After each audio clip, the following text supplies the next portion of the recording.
আমার শুরুটা হুম। 86 মানে 86 সন।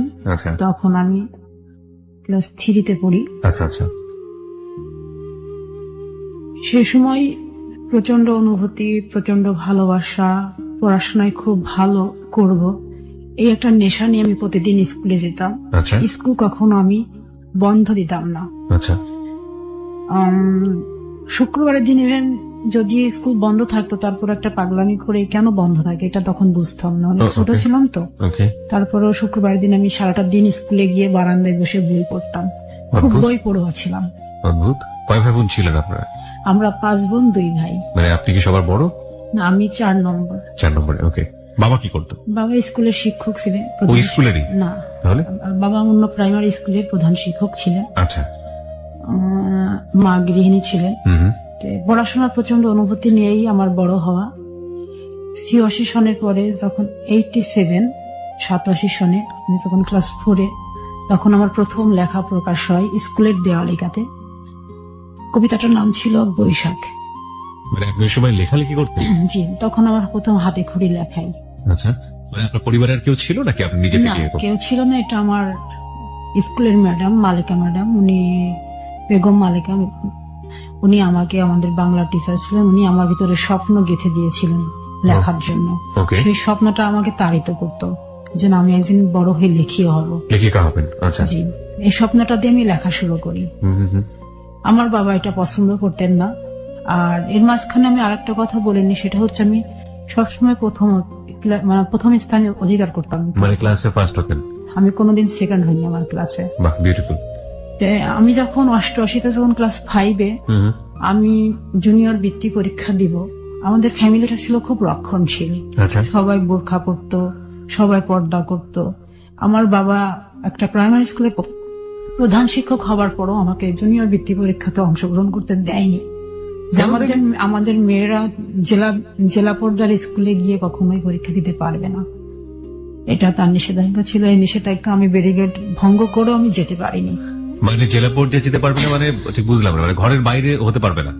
মানে আমি স্কুলে যেতে পারবো ঠিক আছে, কিন্তু আমাদের তখন পরীক্ষাগুলি চলতে হচ্ছে জেলা স্কুলে। হ্যাঁ। আমাদের মানে পোপারে যে স্কুলগুলি ছিল সেখানে আমাদের কোনো মানে এই ধরনের পরীক্ষাগুলি নেওয়া হতো না। এত ছোট মেয়ে স্কুলে গেলে বা জেলা স্কুলে গেলে সমস্যাটা কোথায়? এটা আমি তখন বাবা কি খুব রক্ষণশীল ধার্মিক প্রকৃতির ছিলেন? হ্যাঁ, ধার্মিক প্রকৃতি ছিলেন। আর এর মাঝখানে আরেকটা কথা বলেননি, সেটা হচ্ছে আমি যখন ক্লাস 5-এ তখন আমার প্রথম চোখের অসুখ ধরা পড়লো। আমি বোর্ডের লেখাগুলো কিছু দেখতাম না। আমি যখন স্যাররা আমাকে অঙ্ক করতে দিতেন, আমি অঙ্ক করতে পারতাম না। তো ওই সময় আমার চোখে প্রথম আমার ডিফেক্ট ধরা পড়লো।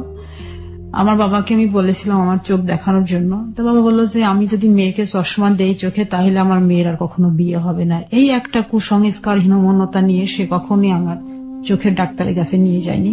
এই অবস্থায় আমি 8ম শ্রেণী পর্যন্ত আমি দিনপাত করলাম। যখন আমি 90 সন ক্লাস 7-এ, তখন আমি আমাদের স্কুলের অ্যানুয়াল স্পোর্টসে আমি দাবাতে চ্যাম্পিয়ন হই। আমার ছোটবেলা থেকে দাবায় হাতে খড়ি আমার চাচার কাছে। চাচারা খুব ভালো দাবা খেলতেন, মামারা দাবা খেলতেন, এটা দেখে দেখে আমি শিখেছিলাম। তা আমি 7-এ যখন, তখন আমি দাবাতে চ্যাম্পিয়ন হলাম। 8ম শ্রেণীতে ওঠার পরে আমার রোল তখন 10। দাবাতে চ্যাম্পিয়ন হল মানে কোন দাবাতে, কি কম্পিটিশনে চ্যাম্পিয়ন হল? এটা অ্যানুয়াল স্পোর্টসে, স্কুলে। আচ্ছা, স্কুলে আমি চ্যাম্পিয়ন হলাম। হওয়ার পরে আমি যখন 8ম শ্রেণীতে, আমার রোল তখন 10 ক্লাসে, যেহেতু আমি মাধ্যমিক স্কুলে চলে গেছি।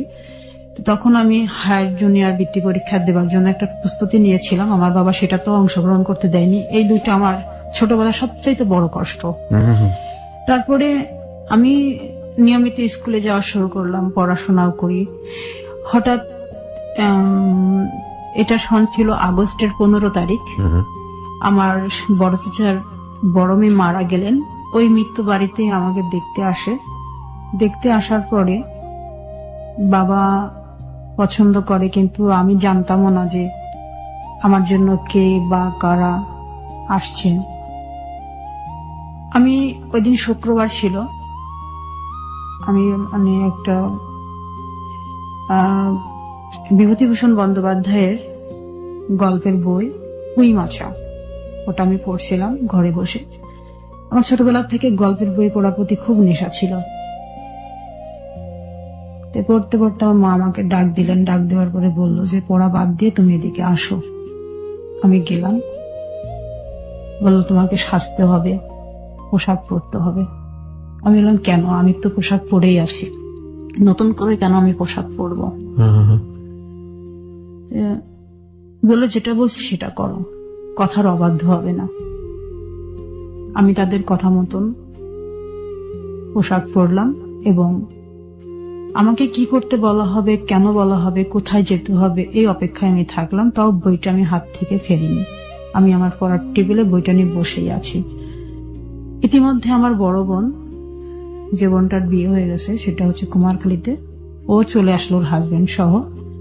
আমি এটা দেখে আরো বিস্মিত হলাম, ওর তো এখন আসার কথা না, ও কেন আসলো? ও আমাকে কিছু বলে না, শুধু হাসে। ওর হাসির অর্থ আমি তখন বুঝিনি, কারণ তখন তো আমি অনেক ছোট।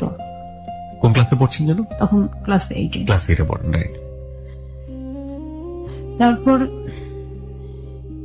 বিকেল যখন 5টা বাজে, তখন ইতিমধ্যে 8-10 জন বেশ বয়স্ক লোক আমাদের বাড়িতে আসলেন।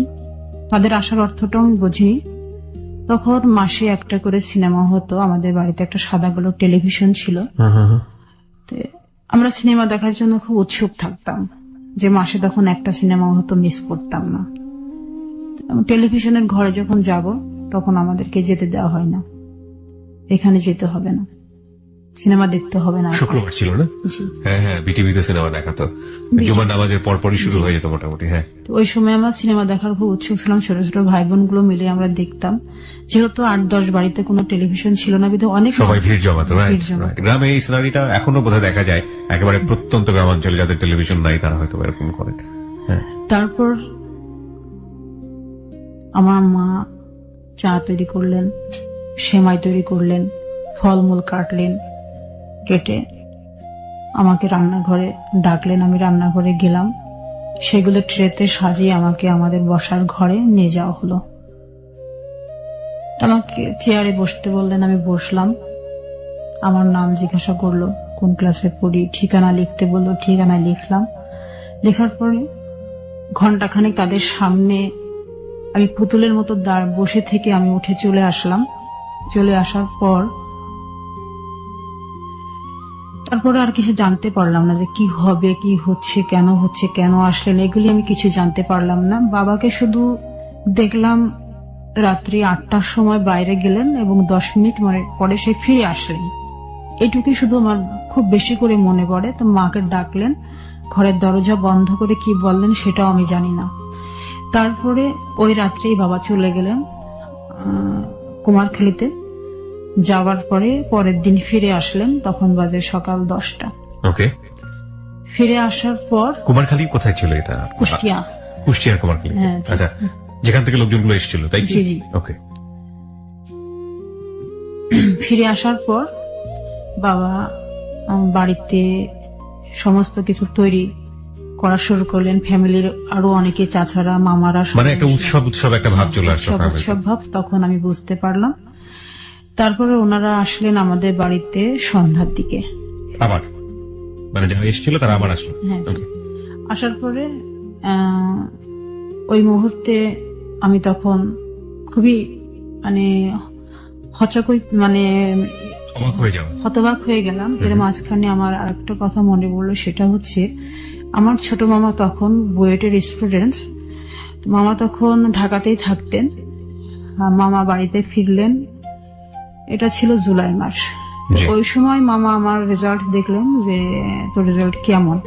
আমি বললাম যে মামা, আমি 777 মার্কস পেয়েছি এবার, তবে আমি বৃত্তি পরীক্ষা দিব। তো মামা আমাকে বৃত্তি ফিস 80 টাকা সহ আমাকে 500 টাকা হাতে তুলে দিলেন ওই মুহূর্তে। বললেন যে তুমি বৃত্তি গাইড এগুলি সব কিনবে এবং পরীক্ষা ভালো করে দিবে, এসএসসির পরে আমি তোমাকে ঢাকা নিয়ে যাব। আচ্ছা। মামা সেই স্বপ্নটা আমার বুকের মধ্যে শুধু স্বপ্নই হয়ে রইল। মানে ওই সময়টাতে আপনি স্বপ্ন দেখছিলেন? জি। ওকে, যখন আপনার বাড়িতে লোকজনের আনাগোনা হচ্ছে, আমার স্বপ্নটাকে সেখানে মৃত্যু দেওয়া হলো আর কি। এই মৃত্যুটার কথা আমি আমার হয়তো শেষ দিন পর্যন্ত আমি ভুলবো না। আচ্ছা, শুনি আমরা স্টোরিটা। তারপরে এইভাবে মামা চলে গেলেন ঢাকাতে। আবার আমাকে খুব সাহস দিলেন, বাহবা দিলেন, যে তুমি রেজাল্ট অনেক ভালো করছো, আরো ভালো করতে হবে, আশা করি তুমি অনেক ভালো করবে। তো বাবার এই সিদ্ধান্তটা উনি জানতেন না, যেহেতু উনি জুলাই মাসে এসেছিলেন আর আমার বিয়ে মানে আমার এই ঘটনাটা ঘটলো হচ্ছে সেপ্টেম্বরে। তারপরে সেপ্টেম্বর ওনারা এসে আবার ফিরে গেলেন। ফিরে যাওয়ার পরে অক্টোবর মাসের 25 তারিখে, ওই দিন ছিল শুক্রবার, বিকেল 4টার দিকে আমাদের বাড়িতে আবারও নতুন করে 8-10 জন আসলেন, বেশ অভিভাবক টাইপের, মানে অভিভাবকরা আসলেন আর কি। আসার পর ওনারা আবার নতুন করে আমাকে দেখলেন। দেখার পরে ওনারা আমাকে পছন্দ করলেন। পছন্দ করার পরে ফিরে গেলেন। ফিরে যাওয়ার পরে বাবাকেও আবার যেতে বললেন। বাবা ওই রাত্রি 10টার সময় চলে গেলেন কুষ্টিয়ার কুমারখালীতে। তারপরে রাত্রি 2টার দিকে বাবা ফিরে আসলেন। ফিরে আসার পর পরের দিন থেকে উৎসব একটা শুরু হলো বাড়িতে। সেই উৎসবের অর্থ আমি তখনও বুঝি। আমার ফুপুরা, আমার বোন, আমার চাচারা সবাই একসাথে হলেন বাড়িতে। হওয়ার পর আমাকে শুধু একটা ঘরের মধ্যেই থাকতে বলা হচ্ছে বারবার। বাইরে বেরোলেই আমার প্রতি মানে রাগারাগি করা মানে শুরু করলেন, তুমি কেন বাইরে তো বেরোচ্ছ। আমি ঘরের মধ্যেই তখন কি করব, আমার তো কিছু করা ছিল না, আমি কোনো কাজও করতে পারতেছি না, পড়তে পারতেছি না। তখন আমি আবার গল্পের বই, বনফুল নামে একটা গল্পের বই, ওইটা নিয়ে আমি বসে পড়লাম। বসে পড়ে আমি পড়া শুরু করলাম। তো আপনার তো ভাই বোন ছিল, তাদের সঙ্গে কি কোনো ভালো সম্পর্ক ছিল না? তারা তো কেউ এসে আপনাকে টাচ দেওয়ার কথা যে তোমার এরকম একটা কিছু হতে যাচ্ছে? আমার যে ভাই বোনগুলো ছিল ওরা তো, আমার বয়স 13 বছর, আর আমার ছোট যেগুলো ছিল এগুলো তো আরো ছোট। আর বড় যেগুলো ছিল সেগুলো বিয়ে হয়ে গেছে? বড় বলতে আমার বড় ভাইটা বড়, আর আমার ইমিডিয়েটলি যে বোনটা সেটা হচ্ছে ওর বিয়ে হয়েছে, আর আমার উপরে একটা ভাই ছিল সেটা মারা গেছে। এই কারণে আমি এখন 3 নম্বরে পড়ি, আমি 4 নম্বরে ছিলাম আর কি। যাই হোক, এইভাবে বই পড়ছিলেন? হ্যাঁ, বই পড়ছিলাম। তারপরে আমাকে সন্ধ্যার দিকে নিয়ে গেলেন গোসল করাতে। গোসল করালো, হলুদ মাখালো। তখন বুঝতে পারলাম আমি তখন হতবাক হলাম যে এটা কেন। আমি আর তখন কিছু বলার মতো। আপনি তখনও কি জানতেন যে কার সঙ্গে বিয়ে হচ্ছে বা কি অবস্থা? জানতাম না যে কার সাথে আমার বিয়ে হচ্ছে, এটা আমি জানতাম না, আমাকে দেখানো হয়নি। ওকে। তারপরে গুটি গুটি করে রাত্রি সময়টা পেরিয়ে মধ্যরাত্রিতে আসলো। আসার পরে প্রায় 2টা বাজে, ওই সময় আমাদের বাড়িতে কাজী আসলেন। কাজী আসার পরে আমাকে একটা রুমে বসিয়ে শুধু সিগনেচার করতে বলা হলো যে এই যে বইটা থাকে ওই বইটাতে সিগনেচার করা হলো, যে তুমি এখানে সিগনেচার করো। সিগনেচার করে নিয়ে গেলেন। নিয়ে যাওয়ার পরে আপনি সিগনেচার করে ফেললেন? হ্যাঁ, আমি করে ফেললাম। আমি লেখা পড়া এগুলিতে খুব উস্তাদ, আমি এটা বুঝি নাই, দেখি নাই যেটা কি জিনিস। একটা ওই যে বিয়ের যে ভলিউমটা থাকে ওটাতে সিগনেচার করতে বললেন, আমি সিগনেচার করলাম। তারপরে নিয়ে চলে গেলেন। চলে যাওয়ার পরে আমাকে নতুন শাড়ি পরানো হলো। হওয়ার পরে আমাকে তখন কবুল বলানোর জন্য বারবার আমাকে খুব তাগিদ দেওয়া লাগলো। আমি কিন্তু বলতেছিলাম না যে আমি বিয়ে করব না। আমার বাবা আমাকে ঠাস করে একটা চড় দিয়ে দিলেন, তখন আমি বলতে বাধ্য হলাম। তারপরে এইভাবে আমার বিয়েটা হয়ে যায়। রাত্রিটা পার হবার পরে সকালবেলা আমাদেরকে বিদায় দিল। বিদায়ের মুহূর্তে আমি শুধু এক নজর দেখেছিলাম, কিন্তু কথা তো তখন বলতে পারি না, কথা বলার কথাও না। যে যাহাকে আমি চিনি না তার সাথে আমি কেন কথা বলবো। আমাদের গাড়িতে তুললেন, নিয়ে গেলেন। আমার নানি আমার সাথে গেলেন। আমার নানি তখন বেশ মানে শরীরের দিক থেকে তার বাঁধন ভালোই ছিল। যাওয়ার পর দুপুরের দিকে আমার শ্বশুর বাড়িতে মানে আমি যতদূর বুঝতে পারছি যে তখন পর্যন্ত আপনি ভালোভাবে জানেন না যে আপনার বর আসলে কে। এক নজর যাকে দেখলেন উনি আপনার বর? হ্যাঁ, আমি বরের বেশে আছে, এইটুকুই আপনি দেখলেন। মানে মানুষটা কে কি কিছু জানেন না আপনি? তখনও কথাও হয়নি আপনার সঙ্গে? কথাও হয়নি আমার সাথে। ওকে। তারপরে আমি যখন ওদের বাড়িতে গেলাম, যাওয়ার পর আমাকে উঠানে বসালো। বসানোর পর গ্রামের অনেক মানুষ দেখতে আসলেন, দেখলেন, চলে গেলেন। মানে সন্ধ্যা পর্যন্ত ওদের বাড়িতে অনেক উৎসব আমেজ চলছে, যে নতুন বোন এসছে, ছোট ছেলের বউ। আমার শাশুড়িও খুব আমাকে দেখে খুব পছন্দ করছেন, উনি বুকে আমাকে জড়িয়ে ধরলেন। কেউ কারোর সাথে পরিচয় করিয়ে দিচ্ছে না যেটা তোমার শাশুড়ি হয়? আমার শাশুড়ির পরিচয় করিয়ে দিলেন। ওই সময় আমি চিনলাম যেটা আমার শাশুড়ি। আর আমার ননদ ছিল 9 জন ননদ সেই সময় উপস্থিত ছিলেন। 9 জন ননদ আসলেন। আমার মানে ভাসুর ছিল শুধু একজন, উনি চিটাগংয়ে থাকতেন, তো উনি তখন এসে পৌঁছাননি। আচ্ছা আচ্ছা। তো উনি তখনও যখন পৌঁছান উনি রাস্তাতে আসেন, চিটাগং থেকে আসবেন, তারপরে বিয়েতে আরো উৎসব শুরু হবে আর কি। আচ্ছা। এটা তো হঠাৎ বিয়ে, মানে সেরকম প্রিপারেশন তো কোনো কিছু ছিল না বিয়ের। ওকে।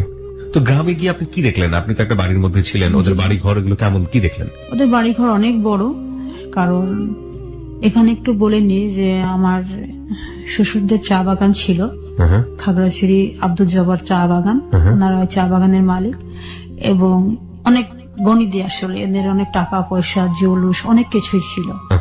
তারপরে রাত্রিবেলা খাওয়া দাওয়ার পরে আমাকে বাসর ঘরে দিবে, আমি ভয়ে যেতে পারিনি, আমি খুব কান্নাকাটি করতেছিলাম। এই মাঝখানে আপনার হাজবেন্ডের সঙ্গে আপনার কোনো কথা হয়নি? কথা হয়নি আমার সাথে। উনি আমাকে রেখেই উনি ওনার এয়ারগান নিয়ে উনি বেরিয়ে গেছেন ঘর থেকে। এয়ারগান নিয়ে? আচ্ছা। উনি খুব পাখির নেশা ছিল, পাখি শিকারের। উনি, আমি শুনলাম আর কি যে ও তো এয়ারগান নিয়ে বেরিয়ে গেছে। সবাই বলছে বউকে দেখছি, বরকে একসাথে দেখবো, এরকম অনেকেই বলছিল। তখন আমার এক ননদ বললো তো ছোট ভাই তো চলে গেছে এয়ারগান নিয়ে। এইটুকু আমি শুধু আমার কানে আমি শুনেছিলাম। তখন ওই ছোট ভাইকে আপনার ভালো করে দেখা হয়নি, মানে আপনার হাজবেন্ডকে ভালো করে দেখা হয়নি? তারপরে খাওয়া দাওয়া হলো, রাত্রি যখন 10টা বাজলো, বাজার পরে তখন আমাকে বাসর ঘর, যেটাকে বলা হয় বাসর ঘর, সুন্দর করে সাজানো হয়েছে, সেখানে আমাকে রেখে ওরা চলে গেছে। চলে যাওয়ার পরে আমি খুব ভয়ে, তখনও সে ফেরেনি, আমি খুব ভয়ে আমি ওই ঘরে না থেকে আমি আমার শাশুড়ির ঘরে চলে আসি। আমি কান্নাকাটি করতেছিলাম খুব। তো শাশুড়ি বললো ছোট মানুষ, ওকে আর আজকে বিব্রত করার দরকার নেই, আমি আমার কাছে রাখি, ও আসুক তারপর আমি দিয়ে আসবো, একা একা ঘরে ভয় পাচ্ছে, আমি দিয়ে আসবো আমার ছেলের কাছে। তো আমার শাশুড়ি ওই সময় আসলে উনি কুষ্টিয়া মোহিনীমিল মহিলা যে স্কুলটা ছিলেন ওই স্কুল থেকে উনি 1921 খ্রিস্টাব্দের উনি এসএসসি পাস আর কি। উনি খুব, মানে ওই সময় উনি খুব আধুনিক ছিলেন আর কি, আধুনিক ছিলেন। তো ছেলের সাথে ওনার খুব বন্ধুত্ব সম্পর্ক ছিল ওনার ছেলের সাথে। আমি বললাম যে আমি খুব ভয় পাচ্ছি মা, আমি যাব না। কেন যাবে না তুমি? আমিও তো ছোট সময়, আমিও তো এই সংসারে এসেছি। আমাকে বোঝালেন উনি, আমি তখন বুঝবানি না। তারপর উনি যখন আসলেন তখন প্রায় রাত্রি 12টা বাজে। আচ্ছা। আমার শাশুড়ি একটু বকলেন যে তুই বিয়ে করে রেখে চলে গেছিস, রাত্রি 12টার সময় কেউ ঘরে আসে? তখন সে বলল যে তুমি তো জানোই মা, আমি সাধারণত রাত্রি 12টা 1টার আগে কখনো ঘরে ফিরি না, এটা তোমার কথা বলার তো কোনো দরকার নেই। তাহলে ওকে পাঠিয়ে দাও, রুমে পাঠিয়ে দাও। তারপরে আমি রুমে কিছুতে যাব না, আমি খুব চিৎকার করে কেঁদে উঠলাম। তখন বললো থাক, আমি একাই রুমে থাকছি, তোমার কাছে রাখো। তো আমি আমার শাশুড়ির কাছে থাকলাম। সে তারপরের দিনও আমি আর যাই নাই। তারপরে উনি 2 দিন ছিলেন ওনার চিটাগংয়ে, তখন রিয়াজউদ্দিন মার্কেটে ওনার কাপড়ের দোকান ছিল, ব্যবসা করতেন, ওইখানেই বাসা ছিল। তো উনি বললো তাহলে আমি চলে যাই, মানে কুষ্টিয়া থেকে চিটাগং চলে যাই, তাই বললো। তো বললো যে অন্তত বউ ভাতটা পার করে দিয়ে যা। বউ ভাত কাকে নিয়ে আমি পার করবো, সে তো আমার কাছেই আসে না, এটা বললো। বলার পরে 2 দিন পরে আমার মানে ভাসুরের ওয়াইফ, তার 2টা বাচ্চা সবাই চলে আসলো। গ্রামে আসার পরে বাড়িটা আরো বেশি হলো, জমজমাট হলো। আমাদের বাড়ির থেকে লোকজন আমাদেরকে আনতে গেল, আমাকে নিতে আসলো। নিতে আসার পরে আমি আমার মায়ের বাড়িতে গেলাম। যাবার থাকাকালীন উনি ওইখানে আমাদের বাড়িতে গিয়ে 1 দিন থাকলেন। সেদিন আমি ওনার সাথে আমি এক বিছানায় যাইওনি। মানে আপনাদের সঙ্গে আমি যতটুকু বুঝতে পারি তখন পর্যন্ত কোনো কথোপকথন বা কিছু হয়নি? কথোপকথন হয়নি আমার সাথে। তার আগ পর্যন্ত কি আপনি লোকটাকে সম্পর্কে চেহারায় দেখেছেন? বয়সের ব্যাপার থাকে, কার সঙ্গে বিয়ে হলো, দেখতে কেমন? এটা আমার মনে ভিতরে তখন ফিলিংস নেই। আমি শুধু আমার বিয়ে হওয়ার পরও আমার কিন্তু বই হাতে, তখনও বই হাতে, আমার বই হাতে। আমি পরীক্ষা দিব, আমি একবার বৃত্তি পরীক্ষা আমি দিতে পারিনি, এবার আমি হায়ার জুনিয়র বৃত্তি পরীক্ষা দিব। এটা আমার তখনও নেশা, আমার চোখে, আমার মুখে, আমার ভিতরে, আমার তখন স্পন্দন যে আমি পরীক্ষা দিব। এটা আমার, আমি আমার শ্বশুর বাড়িতে গিয়েও আমি ওই আমার পড়াশোনার মধ্যে, হ্যাঁ, আমার ভাসুরের ছেলে মেয়েরা, ওই যে আমার স্বাস্থ্য ভাসুরের ছেলে মেয়েরা তখন ক্লাস 8-এ যারা পড়ে, ওদের কাছ থেকে বই চেয়ে আমি পড়তাম। এরকম। তো গেলেন আপনি বাড়িতে? হ্যাঁ, বাড়িতে গেলাম। তারপর উনি আমাকে রেখে চলে গেলেন আমাদের বাড়িতে। উনি আমাদের বাড়ির থেকে চিটাগং চলে গেলেন। তারপরে আর ফিরে আসেনি। চিটাগং যাওয়ার পরে আমাকে চিঠি লিখতেন, আমি চিঠির উত্তর দিতাম না। চিঠি আসতো প্রতিদিন, মানে প্রতি সপ্তাহে একটা করে চিঠি আসতো। কি থাকতো চিঠির মধ্যে, পড়ে দেখতেন? পড়তাম, চিঠিগুলো পড়তাম। আমাকে কখনো প্রিয়সী, কখনো প্রিয় প্রিয়া, কখনো এইভাবে আমাকে সম্বোধন করতেন। ওকে। হয়তো তুমি একদিন আমাকে মেনে নিবে, হয়তো একদিন তোমার সাথে আমার সংসার জীবন শুরু হবে, এরকম অনেক কথাই লিখতেন। ওকে। তারপরে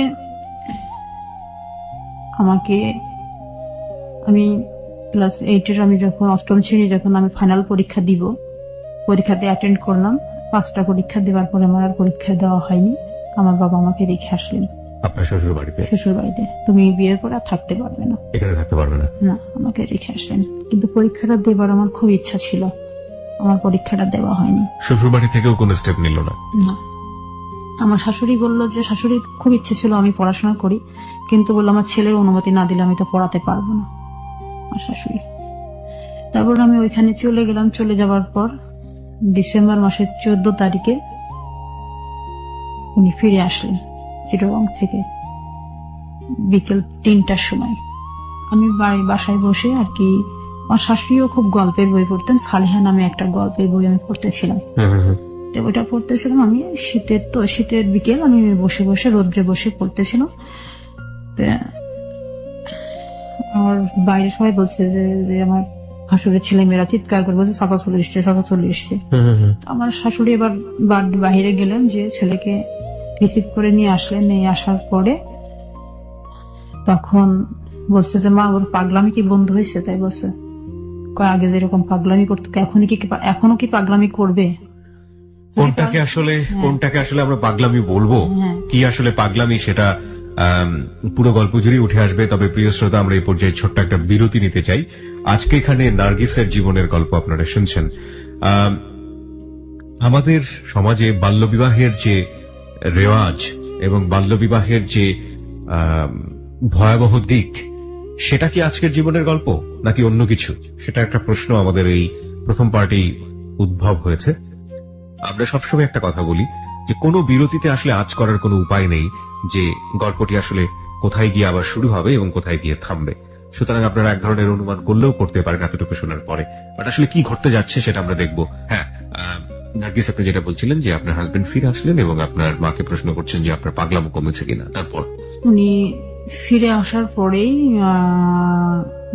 ফ্রেশ হওয়ার পরে উনি ঘুমাতে গেলেন আমার সাথে কোনো কথাবার্তা না বলেই। আমি আমার মতো বই পড়ছিলাম। আমার শাশুড়ি আমাকে বারবার বলছিলেন তুমি উঠে ঘরে যাও, আমি তারপরও যাইনি। এ পর্যন্ত তার সাথে আমার কোনো কথা, তার সাথে আমার দেখা, এগুলি কিছু না। সে দূর থেকে আমাকে দেখে, আমি দূর থেকে তাকে দেখি। এভাবে আমাদের সময়গুলো পার হচ্ছিল, কারণ আমি তখন অনেক ছোট। বিয়ে কি, সংসার কি, স্বামী কি, এগুলো আমি কিছু বুঝতাম না। উনি মানে দেখতে শুনতে কেমন ছিলেন? উনি কি বড়? হ্যাঁ, উনি ওনার, আমাকে একটু জাস্ট বলেন তো, ওনার বয়স তখন কত ছিল যখন আপনাকে বিয়ে করলো? 36 বছর। 36? 36 বছর বয়স্ক একজন ভদ্রলোক ক্লাস 8-এ পড়া একটা মেয়ে, 13 বছরের একটা মেয়েকে বিয়ে করেছে? Nothing to say, this happen in our society. Okay, বলুন তারপরে রাত্রি 10টার পরে খাওয়া দাওয়া হলো। উনি মানে ঘুমের থেকে উঠে ঘুরে আসলেন। চিটাগং থেকে যেদিন বাড়ি আসলেন, আসার পরে উনি যখন সন্ধ্যার পরে মানে বাইরে গেলেন, তখন ওনার হাতে হুইল ছিল আর কি। হুইল দিয়ে উনি মাছ ধরার জন্য গেলেন। আচ্ছা আচ্ছা। এবং তখন তো আমি ড্রিঙ্কস কি জিনিস সেটা বুঝতাম না। ওনার হাতে একটা বোতলও ছিল, এটা আমি দেখেছিলাম। বারান্দায় দাঁড়িয়েছিলাম, উনি ড্রিঙ্কস এর বোতল এবং হুইল নিয়ে উনি বেরিয়ে চলে যান। ওনার একটা খুব প্রিয় গাড়ি ছিল, 100 একটা গাড়ি আর কি, এই যে মোটরসাইকেল গুলো আর কি। 100 সিসি? হ্যাঁ, 100 সিসি। ওই গাড়িটা ওনার ছিল, খুব প্রিয় গাড়ি। ওই গাড়িটা নিয়ে উনি বেরিয়ে গেলেন। ওকে। তারপরে রাত্রি 10টার পরে ফিরে আসলেন, মাছ নিয়ে আসলেন। মাছ ধরে বন্ধু বান্ধবের সাথে হইচই করে মাকে বললেন যে তুমি এগুলো মানে কাজের যে মেয়েটা আমাদের ছিল আর কি, ওর কাছে দিল, পরিষ্কার করলো, শাশুড়ি রান্না করলো। তখন আমি সংসারের কোনো কাজে হাত দেইনি, আমাকে হাত দিতে দেয়ও না। ওকে। তারপরে খাওয়া দাওয়ার পর যখন সবাই শুয়ে পড়ছে, আমি যখন আর যাই না, তখন আমি যে ঘরে ছিলাম আর কি, আমার শাশুড়ির ঘরে আমি ছিলাম না, আমি আর একটা ঘরে আমি বসে বসে বই পড়তেছিলাম। সেই ঘরে এসে আমাকে এক প্রকার জোর করে আমাকে নিয়ে যায় তার ঘরে।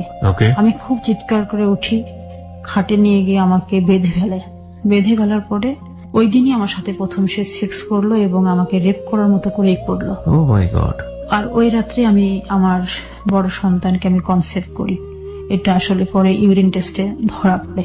My goodness. তারপরে উনি 4 দিন ছিলেন। 4 দিন আমাকে এভাবে অত্যাচারের মাধ্যম দিয়ে উনি আমাকে ব্যবহার করেছেন, যেহেতু আমি রাজি ছিলাম না সেক্সে সেহেতু।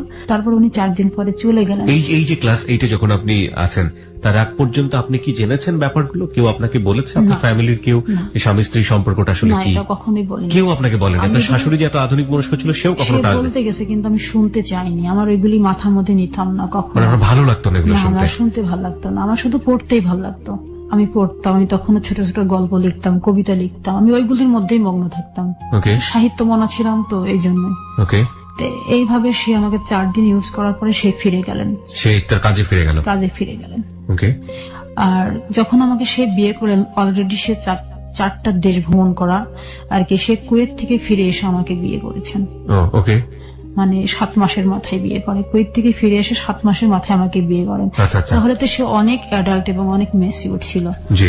যে এই কারণে তার তো এক্সপিরিয়েন্স থাকা স্বাভাবিক। হ্যাঁ, experience থাকা স্বাভাবিক। তারপরে আমি পরের মাসে আমি যখন আমার বমি হওয়া শুরু হলো, তখন আমি বুঝি না যে আমার কেন এরকম হচ্ছে। আমি শাশুড়িকে বললাম, শাশুড়ি খুব খুশি।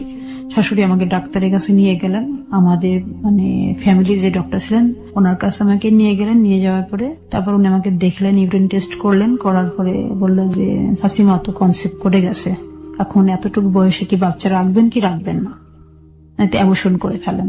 আমার হাজবেন্ডের কাছে যখন এটা গেল, আমাদের বাসায় ল্যান্ড ফোন ছিল, ল্যান্ড ফোনটা যখন হাজবেন্ডের কাছে গেল, যাওয়ার পরে উনি ফিরে আসলেন। আবার নিয়ে আসার পরে আমাকে অনেকগুলি ডাক্তারের কাছে নিয়ে গেলেন আমাকে অ্যাবর্শন করানোর জন্য। আমি করিনি। আপনি করেননি? না, কেন? আমি করিনি। আমি বললাম যে আমি এই যন্ত্রণা সহ্য করতে পারবো না, যে যন্ত্রণা দিয়ে আমাকে করবে, ডাক্তার আমাকে বলেছে সবকিছু। তো আমি এটাতে যখন রাজি হলাম না, তখন সে আবারও মানে বিরক্তি হয়ে আমার সাথে কথা না বলেই এক প্রকার এটা খুব রাত ব্যবহার করে চলে গেলেন। আবার চিরবঙ্গে ফিরে গেলেন, মাকে বলে গেলেন যদি ও মানে ওর মতামত ফিরে তাহলে তুমি ওটা আবেদন করে ফেলো। আমি এখন এত মানে অল্প সময়ের মধ্যে আমি বাবা হতে চাই না। আচ্ছা। এত বিয়ের অল্প সময়ের মধ্যে মাত্র 2 মাস 2.5 মাস বিয়ে হয়েছে। ওকে। তো এটা তখন আমার শাশুড়ি আমাকে অনেক বোঝাতে লাগলেন, আমি বুঝলাম না। তা আমি বললাম যে মা, আমার যা হবার তো হয়ে গেছে, আমি এখন বুঝি বিয়ে কি জিনিস, বাচ্চা কি জিনিস, আমি একটু বুঝতে পারি। তো থাক না কেন, থাকলে তো সমস্যাটা কি, আমি এটা তখন বলেছিলাম। তারপরে এইভাবে প্রায় 4 মাস অতিবাহিত হয়ে যাওয়ার পরে আমার চোখে তখন অনেক সমস্যা দেখা দিল। আমার আচ্ছা। চোখ দিয়ে পানি পড়তো, আমার চোখে তেমনি ছোটবেলায় একটা ডিফেক্ট দেখা দিল, আমার চোখ দিয়ে পানি পড়তো। এগুলি হওয়ার পরে আমার বাবা আসলেন আমাকে আমার ডাক্তার দেখানোর জন্য। আপনার ফ্যামিলি কি জানলো যে আপনি কনসেপ্ট করেছেন? জি জি, ওনারা কিভাবে নিলেন? ওনারা স্বাভাবিকভাবেই নিলেন, যেহেতু আমার বড় বোনের তখনও বাচ্চা হয়নি, বড় বোনের 3 বছর বিয়ে হয়ে গেছে। 12-13 বছরের একটা মেয়ে সে কনসেপ্ট করে যাচ্ছে এবং সেটাকে একজন স্কুলের প্রধান শিক্ষক সে স্বাভাবিকভাবে নিচ্ছেন। যদি এরকম হতো যে একেবারে অশিক্ষিত আমাদের প্রান্তিক পর্যায়ের সমাজ বলতে যেটা বুঝি সেই পর্যায়ের একজন মানুষ, 2 পরিবারের কথাই যদি বলি, শ্বশুর বাড়ির লোক প্রচন্ড বনেদিক এবং তাদের অর্থবিত্ত কিরকম সেটা আপনারা ওর বর্ণনা শুনেই বুঝতে পারছেন। তারা বিয়ে করেছে এত ছোট একটা মেয়েকে এবং সে কনসিভ করে গেছে, সেটাকে স্বাভাবিকভাবে নিচ্ছে। কিংবা যেই লোকটি এই ধরনের কাজ করলেন তিনি একবারের জন্য চিন্তা করলেন না যে এর রেজাল্টটা কি হতে পারে। ওনার হাজবেন্ডের কথা আমি বলছি। কি নাম ছিল ভদ্রলোকের? আমানুল্লাহ, মোহাম্মদ আমানুল্লাহ। আমানুল্লাহ সাহেব। এবং একই সাথে ওনার বাবা এবং ওনার ফ্যামিলি বিয়ে দেয়াটা তো একটা ভয়াবহ রকমের অপরাধ করেছে সেটা, তারপরেও মেয়েটা কনসিভ করেছেন এবং এটাকে স্বাভাবিকভাবে নিচ্ছেন। Hardest reality. ওকে, বলুন তারপর। তারপরে আমি ঢাকাতে আসলাম, তখন জি, চোখ দেখানোর জন্য। হ্যাঁ, ঢাকাতে আসলাম, মামার বাসাতে উঠলাম উত্তরা 6 নম্বর সেক্টরে। তারপরে ওখান থেকে মামা ঢাকা ক্যান্টনমেন্টের মানে তখন মেজর, আমার 4 নম্বর মামা, আমার মামা 6 জন, উনি হচ্ছে মেজর, তখন আমি করি আর কি। ওকে। মামা বাবাকে খুব বকলেন যে এত সুন্দর একটা মেয়ের ভবিষ্যৎ তুমি নষ্ট করে দিলা, এটা তোমার কাছে আমি চাইনি, আমার বোনটা তোমার কাছে এই জন্য আমরা বিয়ে দেয়নি। তারপরে পরিবাগে ডক্টর হারুন সাহেব প্রফেসর, ওনার কাছে আমাকে দেখানো হলো চোখ। দেখানোর পরে উনি চোখ দেখলেন, ট্রিটমেন্টের ব্যবস্থা করলেন, চশমা দিলেন। এটা নিয়ে আমি ফিরে গেলাম বাড়িতে। জুলাইয়ের 2 তারিখ, ওই দিন ছিল শুক্রবার। আমার হাজবেন্ড আমাকে আর মেনে নিতে পারে না। কেন? সে শুধু একটা কথাই বলে যে আমি অন্ধবধি, কি করব, তোমার চোখে এত পাওয়ার, এত এই। তখন কি আপনি চশমা নিচ্ছেন? হ্যাঁ, প্রায় 1200-র উপরে আমার চোখের ইয়ে। ওকে। আমার ওই গ্লাসটা যদি আমি এইভাবে পেপার রাখতাম রোদ্রে, আমার ওই পেপারটা আগুন ধরে যেত, মানে ম্যাগনিফাইং গ্লাসের মতো ছিল। তখন আপনি পেটে বাচ্চা, এই অবস্থায় আপনার হাজবেন্ড বলছে অন্ধ বউদে কি করবো? হ্যাঁ, ওই সময় উনি আমাকে আমার বাবার সাথে আমার বাবাকে ডেকে অপমান করে আমাকে তুলে দেন। কি বলেন, আপনার মনে আছে ওই দিনের ঘটনাগুলো? জি, সে আমার সাথে কোনো কথা বলেনি না, বাবাকে খুব অপমান করেছিল। কি বলেছিল বাবাকে? বলছিল যে আপনি গোপন রেখে বিয়ে দিয়েছেন আপনার মেয়েকে, আর কোথাও বিয়ে দিতে পারবেন না, এই করবেন সেই করবেন, অনেক কথা। এগুলি আসলে ভাষায় বর্ণনা করার মতো না। এটা আমার বাবার জন্য আসলে প্রাপ্য শাস্তি ছিল। আমি খুব খুশি হয়েছিলাম যখন বাবা অপমানিত হচ্ছে, এটা আমি খুব খুশি হয়েছিলাম সেদিন।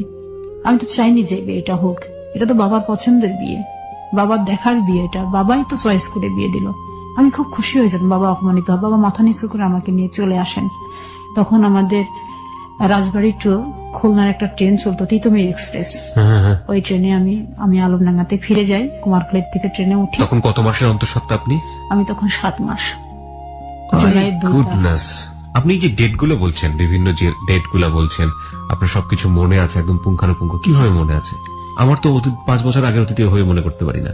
আসলে কিভাবে মনে আছে আমি নিজেও জানি না। আমার প্রত্যেকটা সন তারিখ সবই মনে থাকে এখনো। আমার এখনো। চমৎকার, খুবই চমৎকার। বলুন তারপরে বিকালে ফিরে আসলাম। ফিরে আসার পরে 5টার সময় বাড়িতে উপস্থিত হলাম। হওয়ার পরে 7টার দিকে আমার চাচিমা, একজন ডক্টর, বেগম নুরুন্নাহার, আমার বাবার ফুফাতো ভাইয়ের বউ, জি, চাচিমার কাছে আমাকে নিয়ে যাওয়া হলো টেস্ট করার জন্য, বেবি ঠিক আছে কিনা। হ্যাঁ, আমি যখন বাড়িতে পা দিয়েছি চাচি তখন শুনতে পারলো। চাচি আমাদের বাড়িতে ল্যান্ড ফোন ছিল। চাচি মাকে ফোন করলো যে ভাবি ও তো এসছে, ওকে নিয়ে তুমি ক্লিনিকে চলে আসো। কণা নার্সিং হোম আমাদের ওই ক্লিনিকটার নাম, আলমডাঙ্গার পোপাড়ি থানার সাথে। চাচিমার কাছে আসলাম। আসার পরে চাচা খুব আমাকে দেখে মাথায় হাত দিয়ে বলল, মা তোর জীবনটা তো এলোমেলো হয়ে গেল, যদি মেয়ে হোস তাহলে আমাকে দিয়ে দিস, আমি মানুষ করব।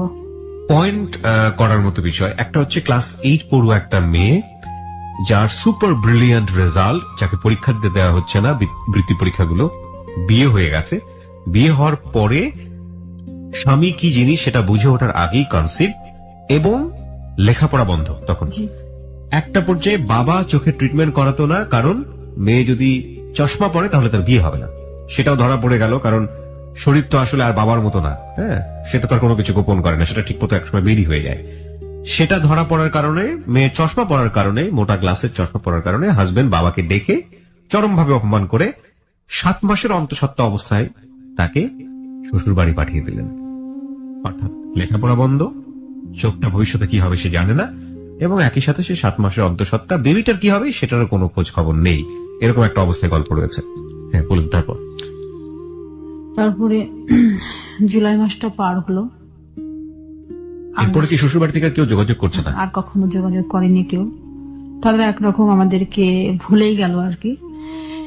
সেপ্টেম্বর মাসের 9 তারিখ সেদিন আমার পেইন উঠলো রাত্রে।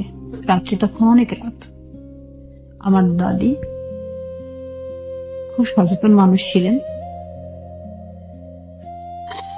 উনি আমাকে এসে দেখলেন। দেখার পরে মাকে ডাক দিলেন। ডাক বললো যে ওকে তো ক্লিনিকে নিতে হয়। বারবার আমার বাথরুমে যাওয়া দেখে দাদি এটা ফলো করে, দাদির ঘরের সামনে দিয়ে যেতে হতো। তো উনি আমাকে উঠে জিজ্ঞাসা করলেন তোর কি সমস্যা হচ্ছে? আমার দাদি কেমন যেন লাগছে, পেটের ভিতরে চিনচিন করে। তো উনি অনেক ডেলিভারি নিজেই করেছেন ওনার জীবনে। তো উনি আমার জরায়ুতে হাতে গ্লাস তো বাড়িতে সবসময় থাকতো। দাদি আবার হাতে গ্লাস পরে আমার ওই পজিশনটা দেখলেন। দেখার পরে বললো যে মনে হচ্ছে যে কাল পরশুর মধ্যে এটা হবে, তারপর বৌমার কাছে নিয়ে যাই। আচ্ছা, ডাক্তারের কাছে নিয়ে যাই। হ্যাঁ, তাই বললো। তারপরে ওই রাত্রেই আমরা ক্লিনিকে চলে গেলাম। চাচি উপর থেকে, বাসা উপরে ছিল, উপর থেকে নিচে আসলেন। আসার পরে বললো যে, মাকে বললো যে ভাবি এখনো হয়নি, এটা এরকম হতে পারে স্টেপে, এরকম সময় এরকম সিচুয়েশন গুলি হয়। তারপর একটা আল্ট্রাসাউন্ড করে আমি দেখি। পরের দিন আল্ট্রাসাউন্ড করলো।